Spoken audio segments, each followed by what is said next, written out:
آج کے اس پارے میں ہم نے جو تلاوت کی ایک آیت ہے، اللہ تعالیٰ فرماتا ہے اینما تکونوا یدرککم الموت ولو کنتم فی بروج مشیدہ، تم جہاں کہیں پر بھی جاؤ موت تمہیں آ کر پکڑے گی۔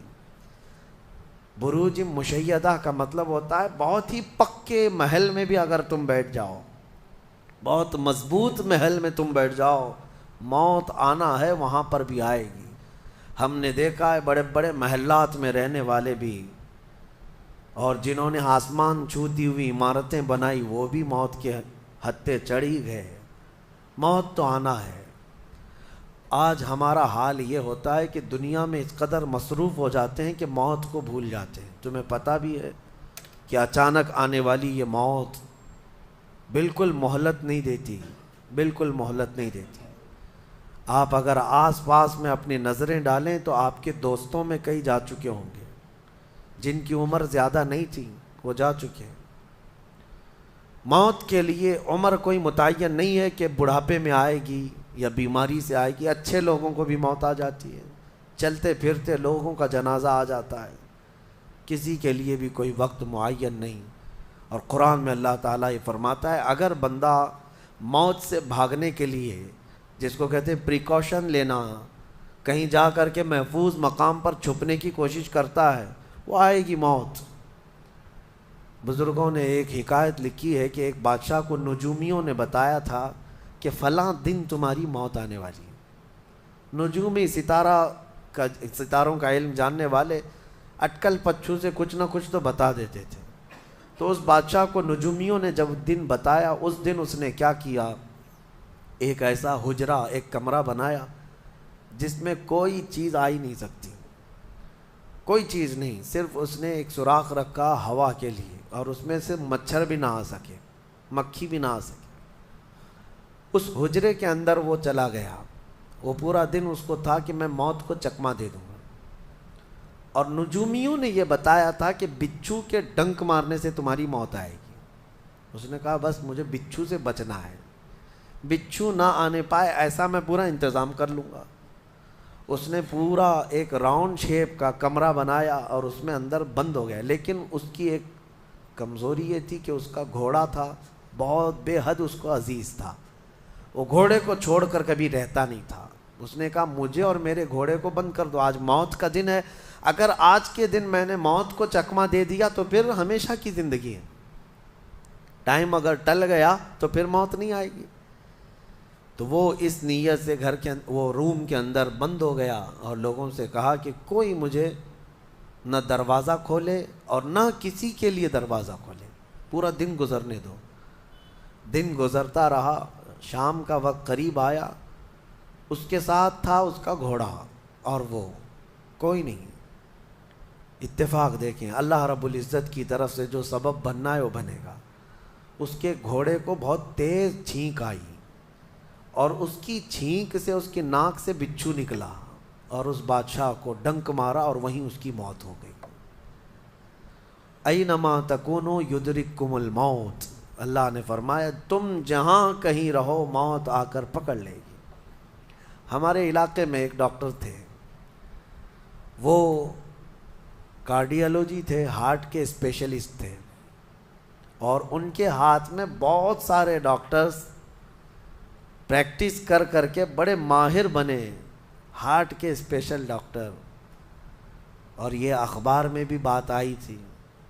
اس ڈاکٹر کا حال یہ تھا کہ برسوں آپریشن اور سرجری کر کے لوگوں کے ہارٹ صحیح کیے یا بائی پاس کیے، لیکن اتفاق ایسا کہ ایک دن وہ لیب میں اندر ہاسپٹل کے لیبارٹری میں کام کر رہا ہے ڈاکٹر، اور اس کے ساتھ 4 اسسٹنٹ ڈاکٹر بھی ہیں اور نرسز بھی ہیں، سارے کہاں پر، لیب کے اندر، ساری مشینیں بھی موجود ہیں۔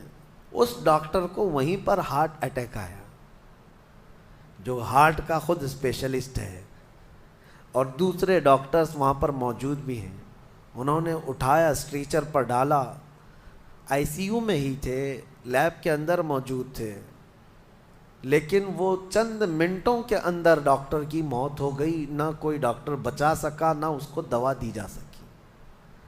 سب سے ماہر ہارٹ کا ڈاکٹر ہاسپٹل کے اندر جو سب سے محفوظ جگہ ہو سکتی ہے بیماروں کے لیے. میاں ہمارے گھر میں کسی کو اٹیک آئے تو دوڑ کر کہاں لے جائیں گے؟ ہاسپٹل. اور جو خود کس کے پاس لے جائیں گے؟ ڈاکٹر کے پاس.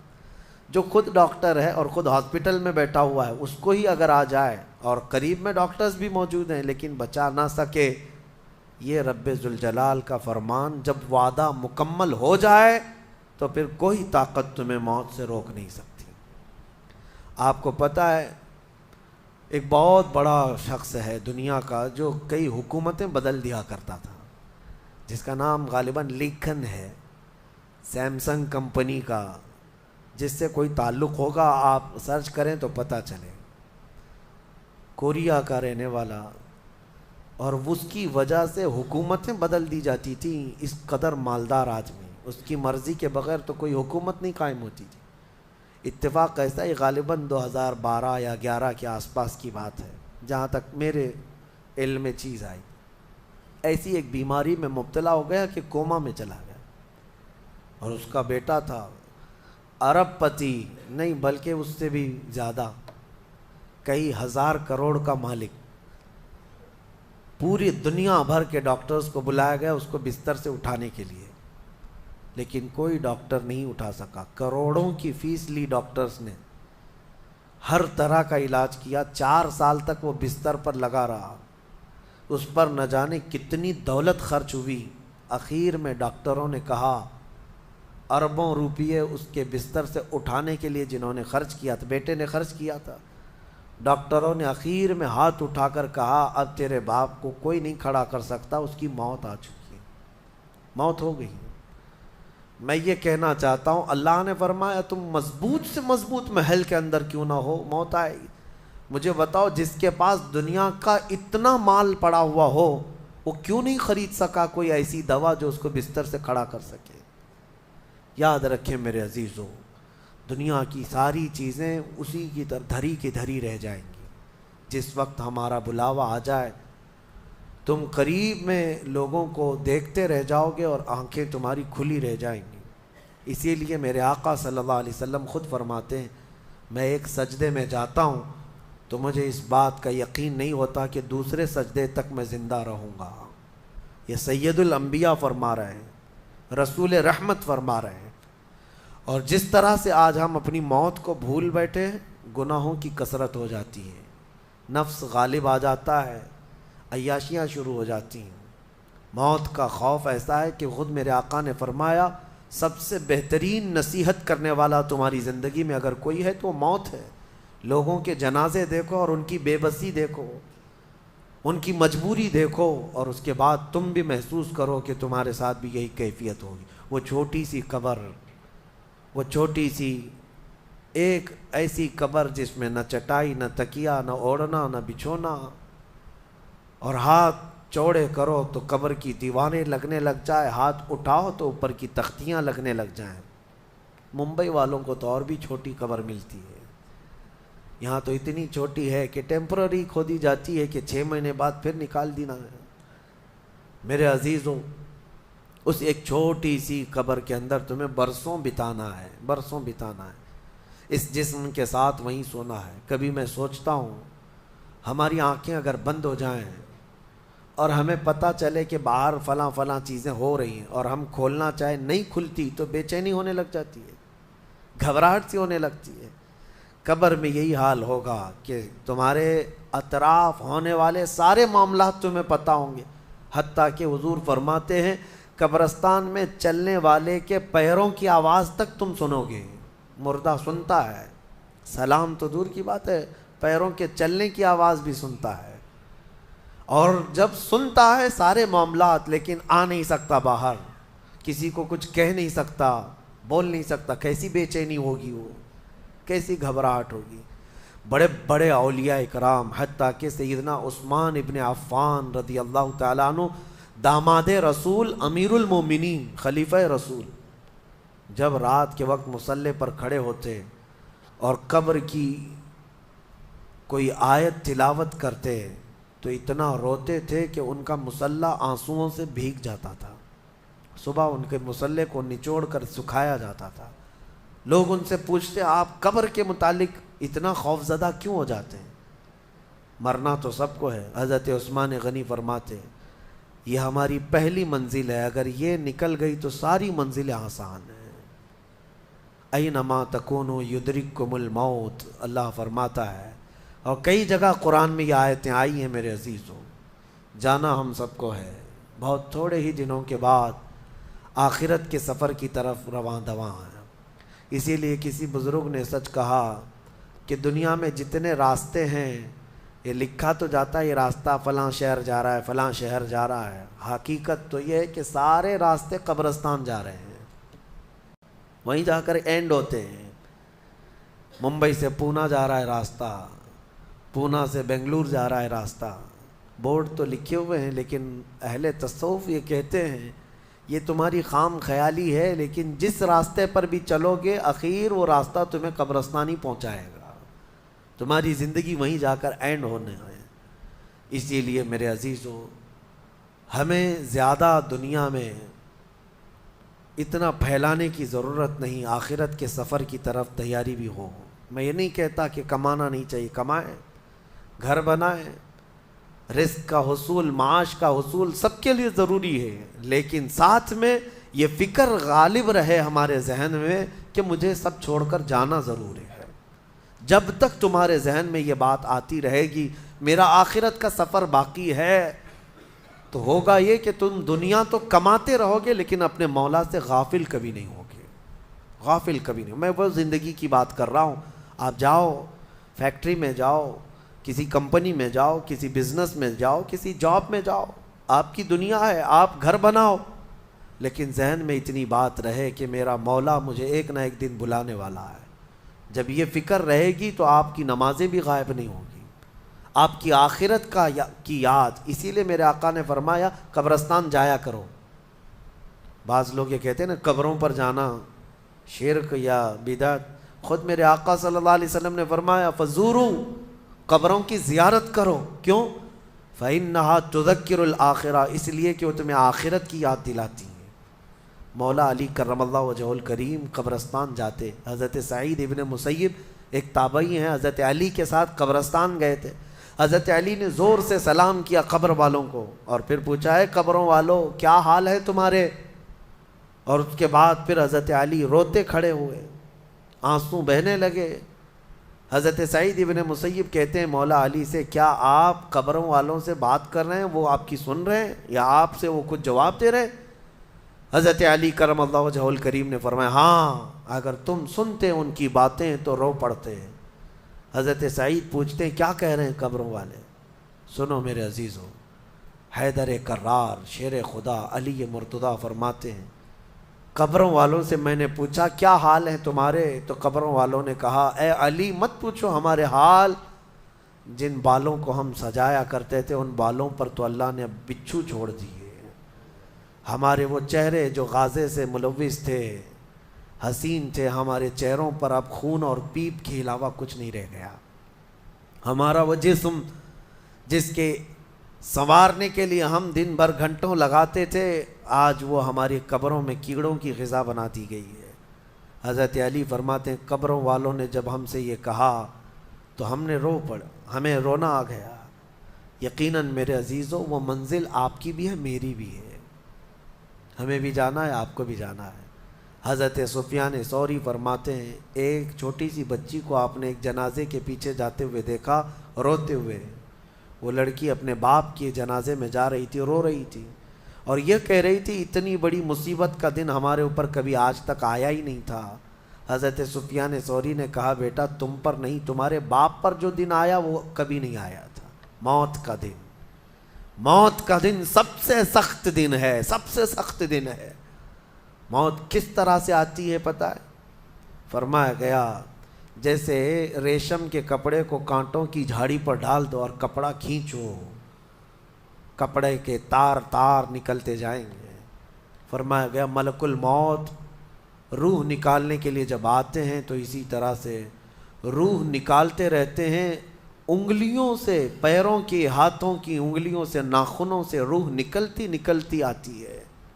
ایک ایک جوڑ سے روح نکلتی ہے، یہاں تک کہ ناک تک اس کو کھینچ کر کے لایا جاتا ہے۔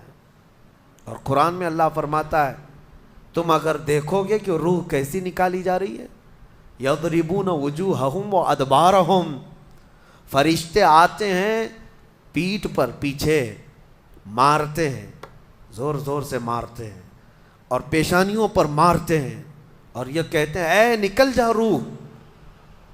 اللہ فرماتا ہے تم اگر دیکھو گے کہ فرشتے کس طرح روح نکالتے ہیں تو کانپ کر رہ جاؤ گے، مار مار کر کے روح کو نکالا جاتا ہے۔ اور یہ چھوٹا سا وقت نہیں ہے، ادھر جھٹکا لگا ادھر موت ہو گئی، لمبا پروسیس ہے، اس سے جو گزرتا ہے وہی بتا سکتا ہے۔ بعض لوگوں کو ایسا لگتا ہے زہر کھا لیا ابھی موت ہو گئی، سوسائڈ کر لیا ابھی موت ہو گئی۔ موت اتنی آسانی سے نہیں آتی، لمبا پروسیس ہے۔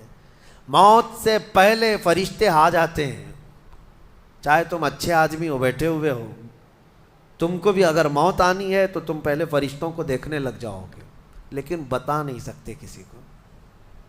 موت سے تھوڑی دیر پہلے فرشتے قریب آ جاتے ہیں۔ پہلے جماعت فرشتوں کی آتی ہے، پھر ملک الموت آتے ہیں۔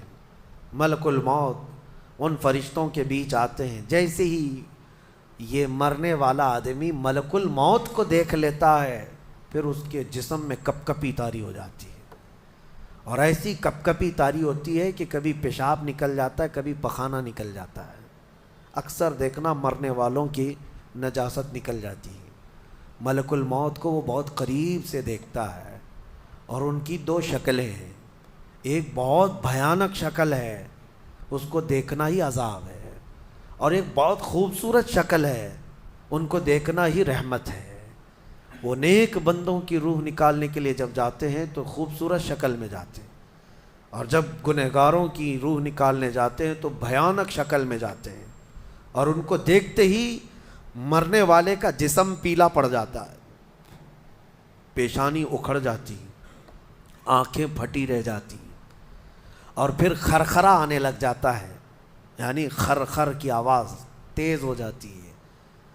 وہ بولنا چاہتا ہے اپنے پاس والوں کو، لیکن بول نہیں سکتا، بند ہو جاتا ہے۔ یہ وہ وقت ہے جب اس کے توبہ کا دروازہ بھی بند ہو جاتا ہے۔ اب اگر فرشتوں کو دیکھ کر کوئی توبہ بھی کر لیا، ایمان لایا، تو اس کا ایمان قبول نہیں۔ اس وقت سے پہلے پہلے تک جو بھی ایمان لایا یا توبہ کیا، اس کی توبہ قبول ہے۔ لیکن موت کا خرخرہ آ گیا اور فرشتوں کو دیکھ لیا، اس کے بعد بہت سارے کافر بھی پکاریں گے کہ ہم ایمان لاتے ہیں اللہ پر، نہیں، اب ایمان قبول نہیں ہوگا۔ موت اتنی آسانی سے نہیں آتی، اس کا پروسیس ہے۔ فرشتے آتے ہیں، ملک الموت آتے ہیں، پھر اس کے بعد اس کو گھور کر دیکھتے ہیں، پھر اس کو چت لٹا دیا جاتا ہے، یا جس حالت میں بھی ہے وہ گر جاتا ہے، کھڑا ہے تو گرتا ہے، بیٹھا ہے تو گرتا ہے، موت آنے سے پہلے لڑک جاتا ہے۔ یہ ضروری بھی نہیں ہے کہ آج میں اپنے آپ کو سنبھال کر بیٹھا ہوں، اگر میری موت آنی ہے اسی کرسی سے گر جاؤں، اسی جگہ سے ہم گر جائیں گے۔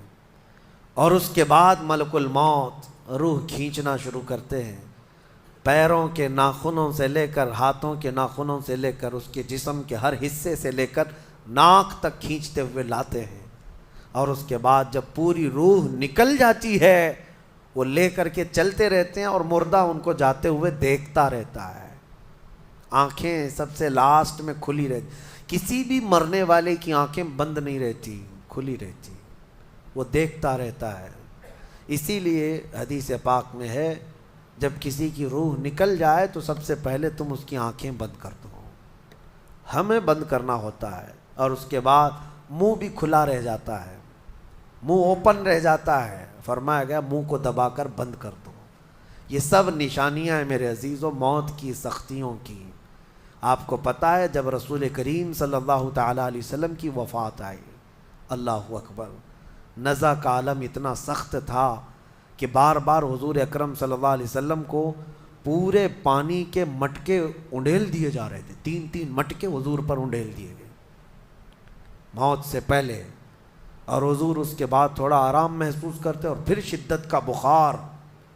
اور وہ آخری وقت تھا جب حضرت فاطمہ آپ کے پاس آئی تھی، حضور نے ان کے کان میں بتا دیا، وہ رونے لگ گئی کیا کہا تھا؟ حضرت فاطمہ کہتی ہیں حضور نے فرمایا اے فاطمہ اب میں جا رہا ہوں، میرا آخری وقت ہے۔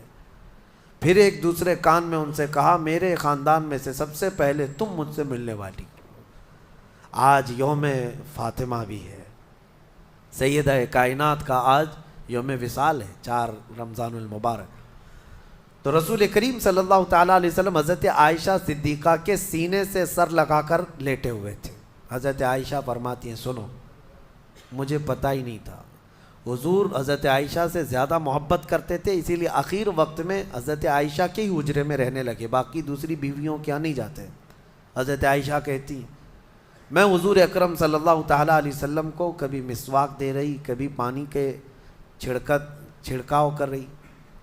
تھوڑی دیر کے بعد حضور اکرم صلی اللہ تعالیٰ علیہ وسلم لیٹے لیٹے اسی طرح رہ گئے۔ حضرت عائشہ کہتی ہے میرے سینے پر حضور کا سر تھا، وہ اتنا بھاری ہو گیا مجھے لگتا تھا کہ میری پسلیاں ٹوٹ جائیں گی۔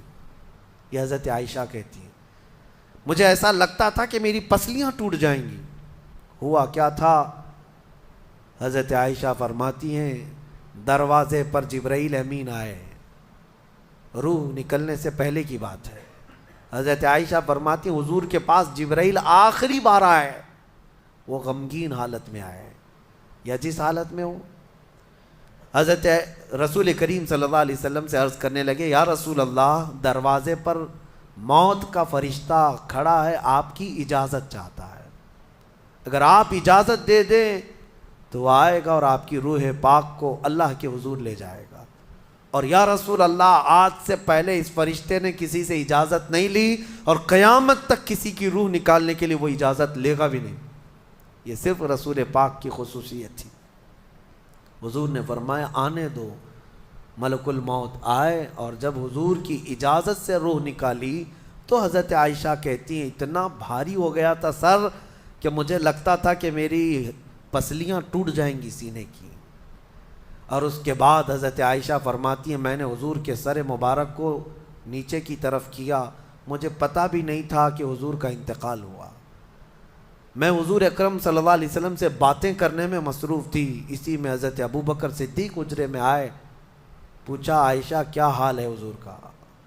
حضور اکرم صلی اللہ علیہ وسلم کو دیکھا حضرت ابو بکر نے اور پیشانی مبارکہ پر ہاتھ رکھا تو وہ بہت ٹھنڈی تھی، ماتھے کو بوسہ دیا اور ایک آہ بھری اور ایک جملہ کہا تھا یا رسول اللہ ایک بار موت آنی تھی وہ آپ پر آ گئی، اب موت کی سختی اللہ دوبارہ کبھی آپ کو نہیں عطا کرے گا۔ موت کی سختی کیونکہ حضور کو انہوں نے دیکھا تھا، کئی دنوں سے تکلیف تھی، 13 دن تک حضور پاک صلی اللہ علیہ وسلم کو تکلیف تھی، 13 دن تک۔ حضرت ابو بکر کہتے ہیں یا رسول اللہ اب موت کی سختی دوبارہ کبھی نہیں آئے گی، جو اللہ کا وعدہ تھا وہ پورا ہو گیا۔ پورا کھل کر کے رو بھی نہیں پا رہے تھے ابو بکر صدیق اور اپنے اندر دبا بھی نہیں پا رہے تھے۔ موت کی سختی انہوں نے دیکھا اور اس کے بعد کہا اے عائشہ کیا دیکھ رہی ہو، اللہ کے رسول ہم سے رخصت ہو چکے ہیں۔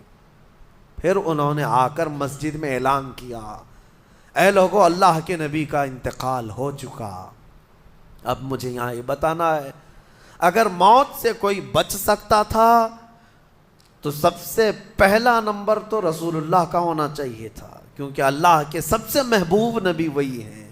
جب رسول پاک صلی اللہ تعالیٰ علیہ وسلم کو بھی موت آئی تو میاں ہمارا اور تمہارا شمار نہیں، چاہے 100 سال زندگی مل جائے لیکن مرنا ضروری ہے۔ بہرحال یہ باتیں بڑی طویل ہو جائیں گی۔ موت کا تذکرہ اس لیے بھی میں زیادہ کرتا ہوں کہ حدیث پاک میں ہے مومنوں کو یہ تذکرہ کرو تاکہ ان کو گناہوں سے نفرت پیدا ہو جائے اور آخرت کے سفر کی تیاری وہ شروع کریں۔ اللہ کریم ہم سب کو دنیاوی خرافات سے محفوظ فرمائے، دنیا کی لذتوں سے اور یہ فانی خرافات میں مبتلا ہو کر آخرت بھولنے سے اللہ ہماری حفاظت فرمائے۔ مولا کریم جب ہماری موت آنے کو ہو تو ہماری زبانوں پر کلمہ طیبہ جاری فرما دے۔ رب ذوالجلال موت سے پہلے تیرے حبیب پاک کے چہرے کی زیارت نصیب فرما۔ اے کریم خدا کیا ہی بہتر ہوتا، میں گنہگار ہوں اور بڑے مرتبوں کی خواہش، تو کریم ہے خدایا تیری بندہ پروری ہے، کیا ہی بہتر ہوتا مولا کہ موت آئے تو رمضان کا مہینہ مل جائے، جمعۃ المبارکہ مل جائے، مولا تیرے وعدے کے مطابق ہم قبر کے عذابات اور سوالات سے محفوظ ہو جائیں۔ اے اللہ، آج کی اس تفسیر پاک میں تیری جلال و جبروت اور تیری عزت کا وسیلہ لیتے عرض کرتا ہوں، ہم میں سے جو رخصت ہو چکے ہیں، ہمارے آبا و اجداد، ہمارے باپ، ہماری مائیں، ہمارے رشتہ دار جو قبروں میں برسوں سے اب آرام کر رہے ہیں، اے اللہ تو اس رمضان کے صدقے ان کی مغفرت فرما دے۔ اے کریم خدا، ہمارے گھروں میں عید آ جاتی ہے، رمضان کے آتے ہی دسترخوان بھر جاتے ہیں، ہمارے گھروں میں خوشیاں دوبالا ہو جاتی ہیں، ہمیں نہیں معلوم قبروں والوں کے ساتھ کیا ہوتا ہے، ہمیں پتہ نہیں قبرستان میں ان کے ساتھ کس طرح کی راتیں ہیں اور کس طرح کے دن ہیں۔ اے کریم خدا، تجھے تیرے جلال و جبروت اور تیری عزت کی قسم، جو مومنین ہم سے رخصت ہوئے، ہمارا کسی بھی طرح کا ان سے تعلق رہا ہو، مولا اس عید سے پہلے ان کو جنتی خان نعمت عطا فرما دے۔ اے اللہ، ان سب کو بھی رمضان کی بہاریں عطا فرما۔ وصلی اللہ تعالی علی خیر خلقی محمد وآلہ واصحابہ اجمعین۔